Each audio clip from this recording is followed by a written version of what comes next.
नमस्कार, म सुस्वा परियोजनाको ब्रान्ड एम्बेसडर विपना सिंह। के तपाईँलाई थाहा छ, नेपाल विश्वकै पानी स्रोतमा दोस्रो धनी देश मानिन्छ। तर विडम्बना हेर्नुहोस्, यही देशको कर्णालीमा आज पनि हजारौं परिवार सुरक्षित पानीबाट वञ्चित रहेका छन्। यहाँ हरेक बिहान एउटी छोरी उठ्छे, सपना पूरा गर्न होइन, पानी खोज्न। घण्टौं टाढा हिँडेर ल्याएको त्यो पानीले उसको समय मात्र होइन, उसको भविष्य बगाइरहेको हुन्छ। कर्णालीका धेरै घरहरूमा अझै पनि घरमै धारा छैनन्। पानीको अभावमा महिला र किशोरीहरूको शिक्षा, स्वास्थ्य र अवसरमा गहिरो असर परेको छ।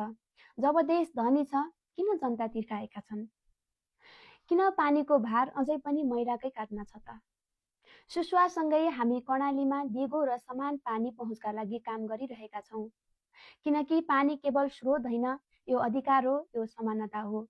यस विश्व पानी दिवस 2026मा आउनुहोस्, वास्तविक धनी देश बनाऊ, जहाँ हरेक घरमा पानी होस् र हरेक जीवनमा समानता।